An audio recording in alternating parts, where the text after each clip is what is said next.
Chapter 3, The Midnight Vigil, Your House? Lucius Malfoy said, aghast. Hermione didn't answer.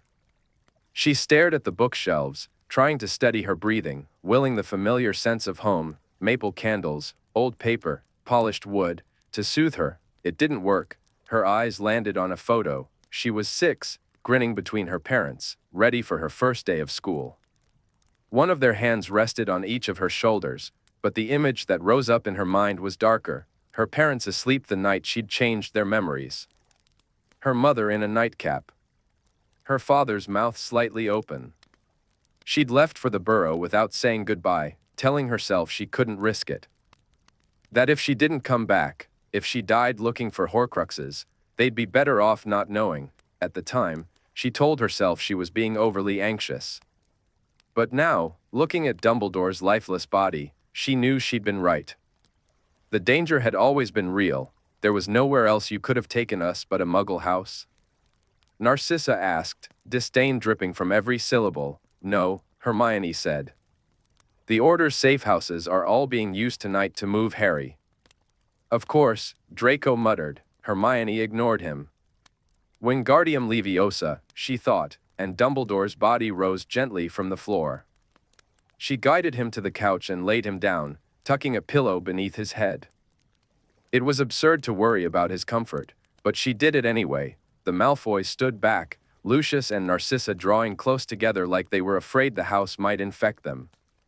Lucius looked more broken than she remembered, his face carved deep with lines, as if Azkaban had hollowed him out. Draco wasn't looking at the house at all. His pale eyes were fixed on Dumbledore's body. Do the Order know he's dead? He asked. His voice was different.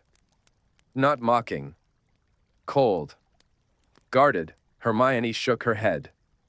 I was the only one with him. The others won't even know something's wrong for another. She checked the clock. It was still early. Impossible. It felt like the night had lasted a year. Another half hour, when they start arriving at the burrow. What, you can't contact them?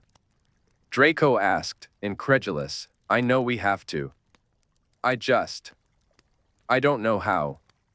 She bit her lip and started pacing. I don't know how to cast a messenger Patronus. That's NEWT level magic. And that's not an option for any of you, she added, glancing at the Malfoys, in case someone recognizes your Patronus. She stopped pacing. I don't suppose you have any way of sending messages? You wouldn't happen to know where to find an owl, or... An owl? Lucius sneered. What use is an owl when we're supposed to be dead? Hermione's temper flared. Well, if you have any brilliant ideas to get us out of this. I'd love to hear them. Narcissa drew herself up. There wouldn't be anything to get out of if you hadn't operated into our hiding place with Dolohov clinging to your robes, you stupid girl. The words hit Hermione like a slap. She wanted to defend herself. It hadn't been her fault Dolohov had grabbed her in freefall, but her voice wouldn't come. All she could see was Snape's face, twisted with hatred. Dumbledore slipping from the thestral behind her. Her stomach twisted. Her throat burned. Now she understood why Harry barely ever spoke about Cedric. Draco turned from Dumbledore's body. Hermione braced herself, expecting some cruel remark, but he said, what about those coins? Coins? The galleons, Granger. The ones you and your little club used. Oh. She blinked, trying to clear her head. Mine's at the burrow with the rest of my things. And even if it weren't, I doubt Harry or Ron would think to check it. We haven't used them since 5th year. But that thought triggered a memory. The Department of Mysteries, the Ministry. She gasped. All 3 Malfoys stared at her like she'd gone mad. Oh, yeah, said Draco dryly. The Ministry. Great idea, Granger. Let's all stroll in and, not you. I'll go. I'll disillusion myself and apparate to the visitor entrance. Mr. Weasley's been working overtime there all summer. He'll be in by 7. I'll ask him to connect our fireplace to the flue temporarily. Then we can all move to the burrow. The Malfoys said nothing. There's room here for us tonight, Hermione added. My parents are. They're on holiday abroad. Still nothing. Narcissa was staring at the television like it might explode. Hermione's patience snapped. Well, she said sharply, it's this or get captured. Take your pick. I'm going to ward the house. She stalked off, leaving them behind. Let them mutter their pure blood nonsense where she couldn't hear it. All of July, she'd tried to withhold judgment. Tried not to let her fury toward the Malfoys overwhelm her, but God, they made it difficult. The Order had taken them in, people who still clung to pure blood supremacy like a religion. People who would have gone back to Voldemort in a second if it meant safety, and now, with Dumbledore dead, what was stopping them? Couldn't they just spin some tale about working undercover? Ron had said as much 2 weeks ago, at a full Order meeting. But what if Draco's in on it too? He'd asked. What if they all claimed they were loyal the whole time? They could give you-know-who everything, headquarters, member names, the lot. They can't reveal headquarters, McGonagall had said. The Fidelius charm still protects it.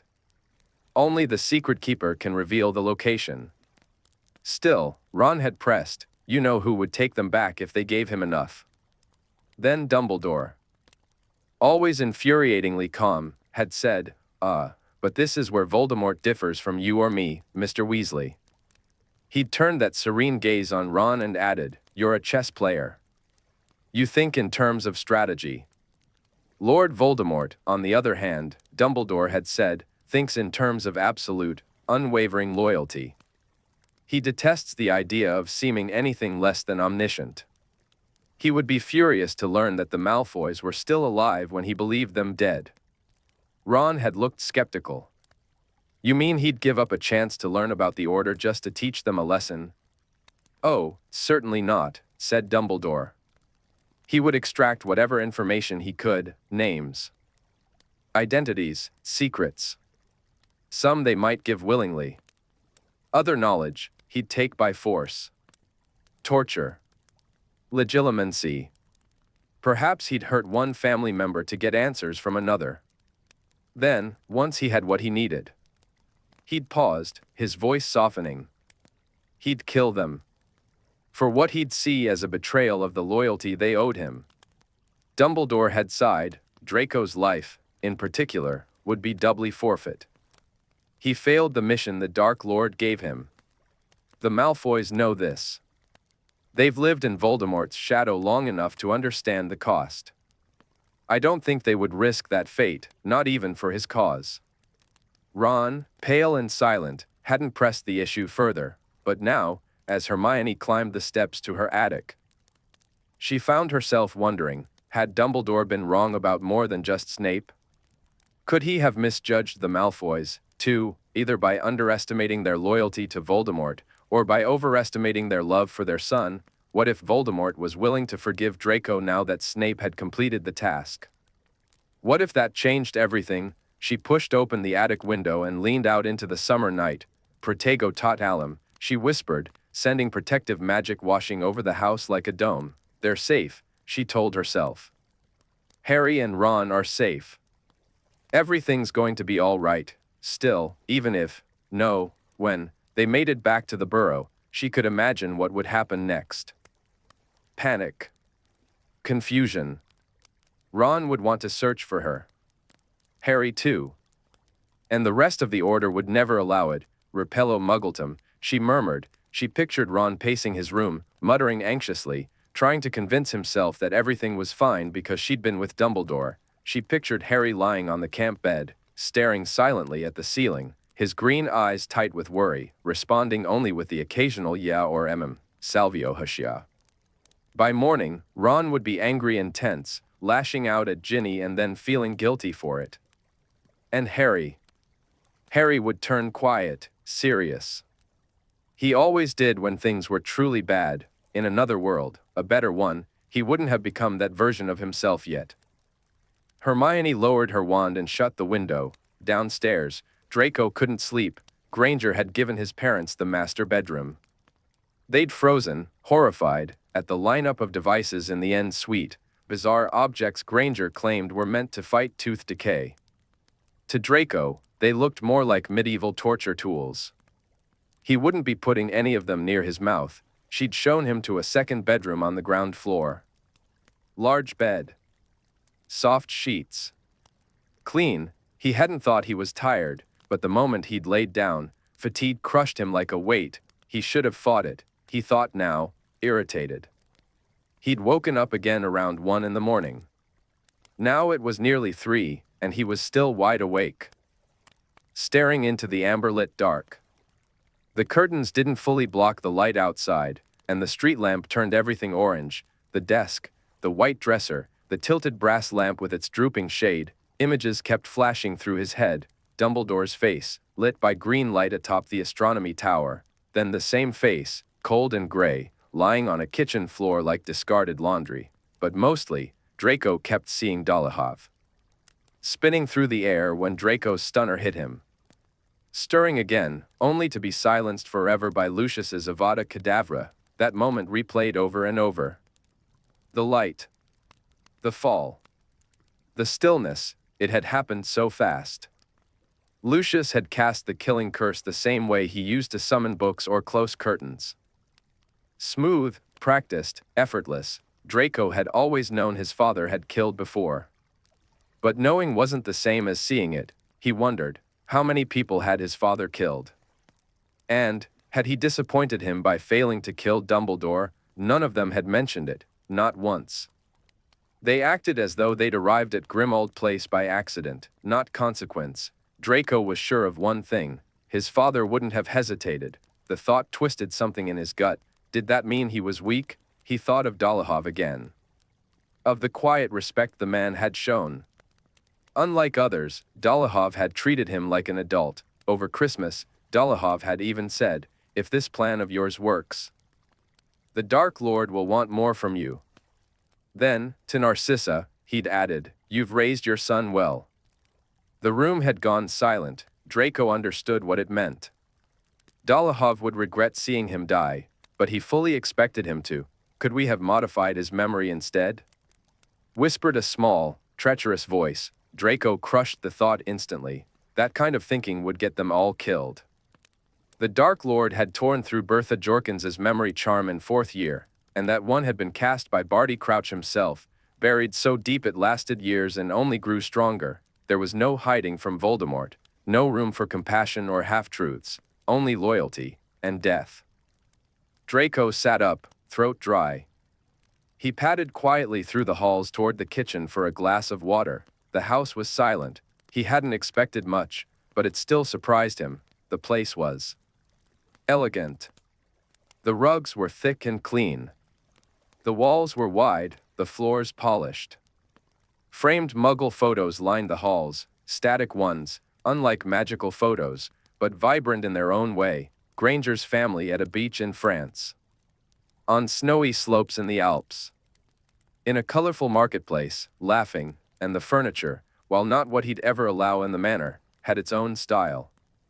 Every piece matched, fit, belonged. The house didn't just look lived in, it looked like a world someone had built. Slowly, lovingly, over years, and for the first time, Draco realized how little he'd ever thought about her life before Hogwarts. Obviously, Draco had known that not all Muggles were mud-covered farmers or torch-wielding villagers, like the ones shown in wizarding textbooks. But his mother, especially, had always associated the Muggle world with a total lack of refinement or culture. Now, standing in this house, surrounded by polished furniture and framed photographs, he felt off balance.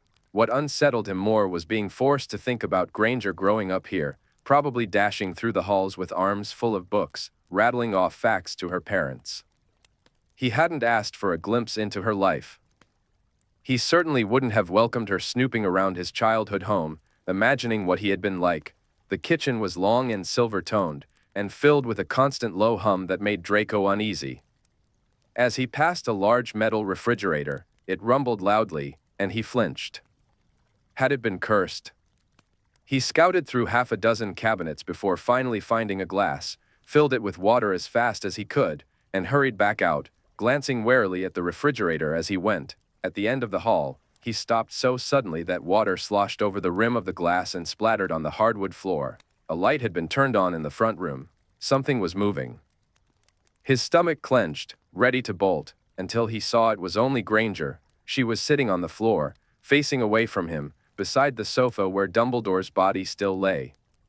She'd changed into Muggle clothes, a soft, oversized t-shirt and black leggings. Her feet were bare, her shoulders moved in an odd rhythm, like she was patting something on the rug, something out of sight. But after a few seconds, Draco heard it, a gasping sob. Then another. She wasn't just crying, she was breaking. Full-body sobs racked her small frame. They radiated out in waves, filling the room with the sound of something private and uncontainable. Draco froze. He was certain that if he moved, she'd notice, and he wasn't sure what to do if she did. The longer he stood there, the more surreal it felt. Was he really Draco Malfoy, standing in a Muggle house, watching Hermione Granger sob over the body of Albus Dumbledore? How had he ended up here? He needed to get out of this. His bedroom was so close. If he just moved carefully, he took one step. The floorboard groaned, loud as a gunshot. His heart dropped. Granger whipped around. "Oh," she said, hastily wiping her cheeks. Her face shone with tears, eyes puffy and red, nose raw.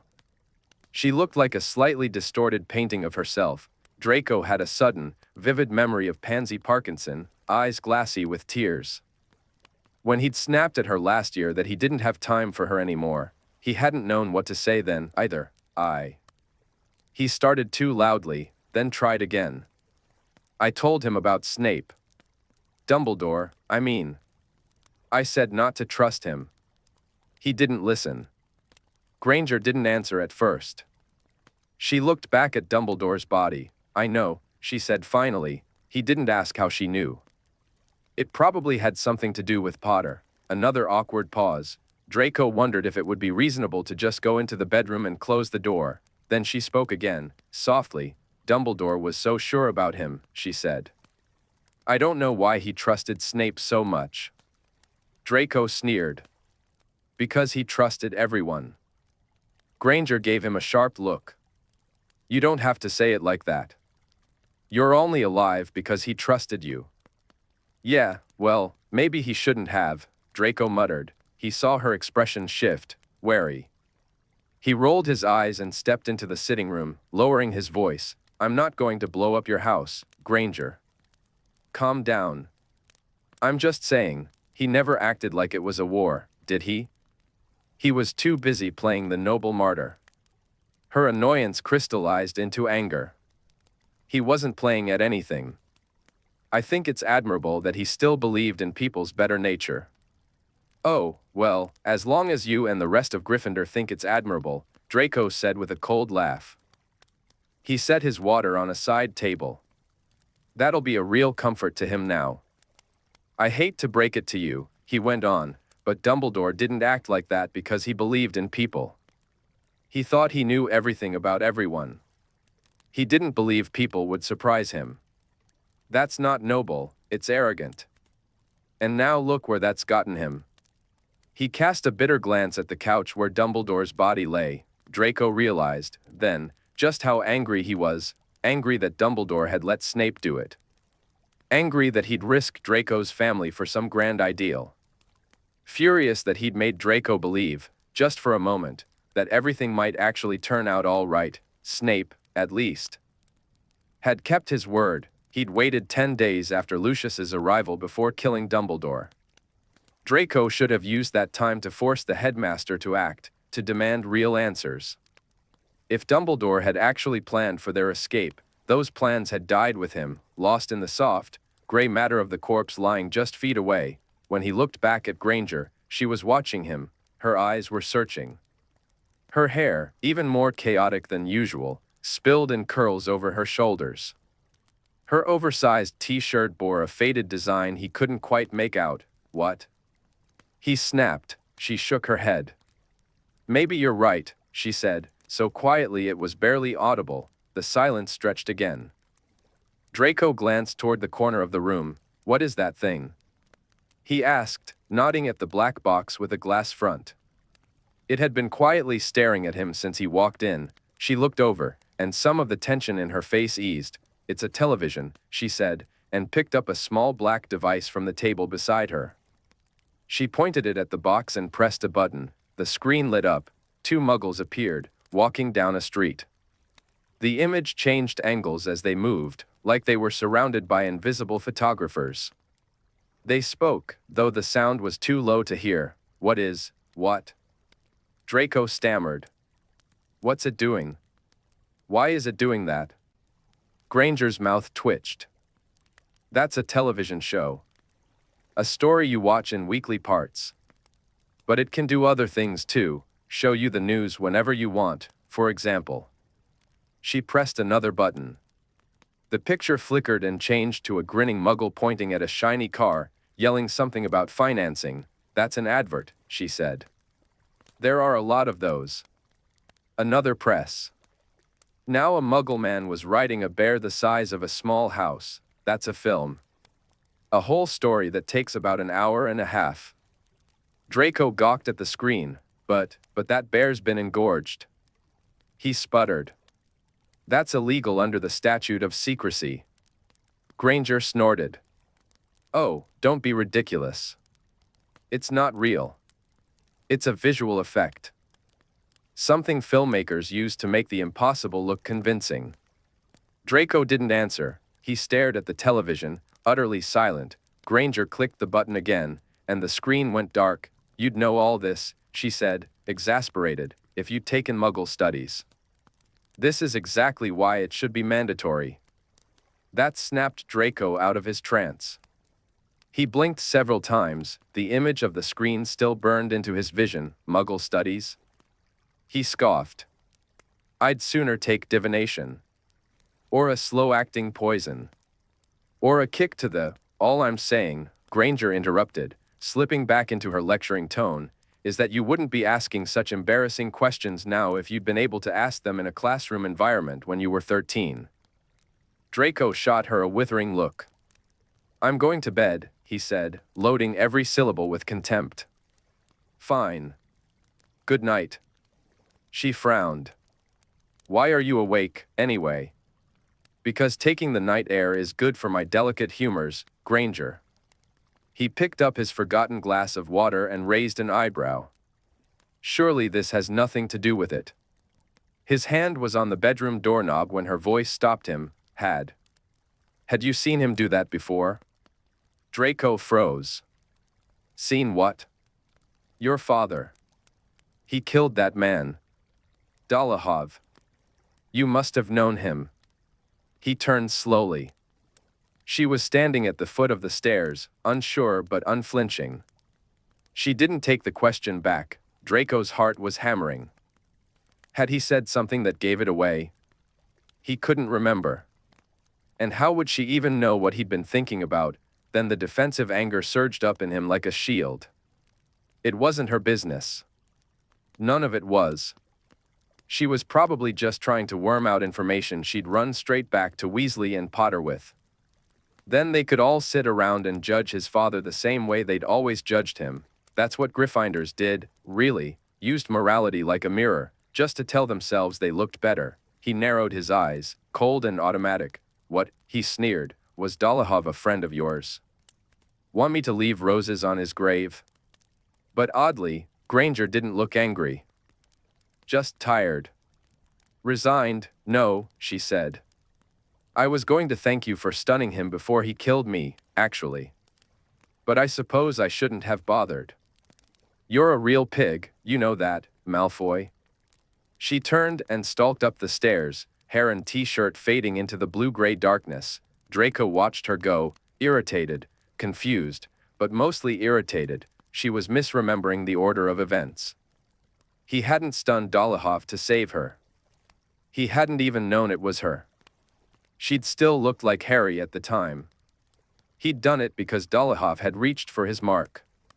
It wasn't a lifeline. He shut the bedroom door harder than necessary, and later, when he lay sleepless on the edge of dreams, he'd think of her hand, outstretched in the kitchen, reaching for him and his family. And he would think, vaguely, uneasily, that that's what a lifeline actually looked like. Hermione was barely out of the fireplace at the burrow before Harry and Ron tackled her in a hug, squeezing the breath from her. "I'm all right," she gasped, laughing. "Really, you too?" "I'm all right." They pulled back. Ron was scanning her like he expected to find missing limbs. Harry just stared at her face, dark circles beneath his eyes, looking as sleepless and stricken as he had the day after Sirius died. Then something collided into the three of them, knocking them off balance. "Ow," groaned Draco Malfoy's voice. "Could you please move the tearful reunion?" He stumbled away, brushing soot from his robes, and took in the burrow's kitchen. It was more chaotic than usual, every surface crammed with wedding decorations. Said Malfoy, scorn dripping from his voice. "Of course. That would require room to move." Ron turned scarlet. "You, leave it, Ron," Hermione sighed, tugging both boys away. She shot an irritated look over her shoulder as Malfoy watched them go with glittering hostility. His gaze met hers, and she remembered him, hand on the guest room doorknob, caught off guard by her question about his father. She hadn't missed the flash of something real on his face before he masked it with his usual sneer. Now she understood why Harry had seemed so unsettled when he described what happened atop the astronomy tower, how Malfoy had swung wildly between insulting Dumbledore and almost begging him for protection. There was something disconcerting, even captivating, about watching him try, and fail, to hold on to his mask. Mr. and Mrs. Weasley were already engaged in a tense conversation with Mr. and Mrs. Malfoy, who were brushing soot off their sleeves and glancing around with thinly veiled disdain. A pot on the stove burbled, releasing delicious smells. A wooden spoon stirred itself lazily. "Come on," said Ron, already heading for the stairs. "My room. You've got to tell us everything." Dad said. "Dumbledore." "Blimey, Hermione, what happened?" They shut themselves in Ron's room. By the time Hermione finished telling them everything, tears had carved silent trails down her cheeks again, though she'd cried all she could the night before. Ron's arm wrapped around her shoulders. She leaned into him, grateful for the comfort, though she didn't miss the uncertain glance Ron shot Harry when Harry reached over and touched her forearm in quiet reassurance. "But this changes everything," Ron said after a long pause. He glanced at the door and lowered his voice. "Harry, do you reckon we can still hunt the Horcruxes without Dumbledore?" Harry didn't answer immediately. Hermione recognized the expression on his face. The hesitation. "Don't tell us not to come with you," she said. "Because it's no use." "Don't worry," Ron added quickly. "He already tried. I talked him out of it." Hermione looked to Harry for confirmation. He made a disgruntled noise but didn't contradict Ron. "Anyway," Ron went on, well, we've got no help now, do we? I thought we'd go hunt down Horcruxes and then sort of check in with Dumbledore when we found something. That he'd guide us through the rest. Or at least give us a way to reach him if we got into serious trouble." He trailed off, ears reddening. Clearly embarrassed that he'd relied so heavily on the idea of Dumbledore's help. But Hermione understood. She felt it too, like some invisible shield had been stripped away, leaving them exposed to the storm. "Yeah," Harry said quietly. "That's what I thought, too." Ron exhaled slowly, looking stunned by the weight of it all. "So, what do we do now?" he asked. "Think we should tell McGonagall?" The room fell quiet. The ghoul in the attic groaned faintly above them. Harry reached for the fake locket on his bedside table, the one with RAB's note inside. "No," he said, voice steady. "I think it's up to us now." Hermione's throat closed, a lump rising behind her eyes. Ron let out a long, slow breath, awe and fear flickering across his face, and somewhere downstairs, behind a locked door and a carefully guarded fireplace, Draco Malfoy sat in silence, staring at a Muggle photograph and wondering if anyone else in the house would ever understand what it had cost to cross that final line. "Honestly, Harry," said Hermione, "this worries me. From what you told us about the cave, we'll be dealing with enchantments and magic far beyond anything we've ever done. I don't just mean beyond Hogwarts lessons. I mean the kind of magic most wizards never master. Without Dumbledore. She didn't finish the sentence. Harry met her eyes, and she knew they were both thinking the same thing. The prophecy said he had powers the Dark Lord knew not, but that didn't change the truth. Voldemort could perform magic that only Dumbledore, and maybe Grindelwald, had ever managed in the last century. Oh, lighten up, Hermione, said Ron, trying for casual confidence. I've always fancied myself more or less equal to you-know-who in sheer magical power. So I reckon we've got a decent shot. Hermione and Harry both grinned. But once the smiles faded, the question still lingered. We'll find a way, Harry said. Dumbledore didn't tell anyone else but us. He must have believed we could do it. He turned the locket over in his hand, then he went rigid. Oh no. What? Said Hermione and Ron together. The sword, said Harry. It's in Dumbledore's office. Ron cursed. Hermione closed her eyes. The day after Harry and Dumbledore returned from the cave with the fake locket, Dumbledore had told Harry to fetch the sword of Gryffindor from his office and bring it to the hospital wing. They'd planned to use it on the locket, because, as Dumbledore had explained, the sword had absorbed basilisk venom in their second year, making it one of the very few known objects capable of destroying Horcruxes. Then they'd opened the locket, and realized it was a fake. What if we just asked McGonagall to borrow it? Ron suggested. You think Minerva McGonagall would let us borrow the sword of Gryffindor, said Harry skeptically, without asking why. And without insisting we stay at Hogwarts like good little students once she knows we're in contact? Ron grimaced. Well, when you put it like that. No. Not a chance in hell. I don't know, Hermione said slowly. McGonagall might be the Order member most loyal to Dumbledore. Well, her and Hagrid, she added. Neither of them has ever doubted him. If we tell her he gave us a task, I don't think she'd necessarily turn us down.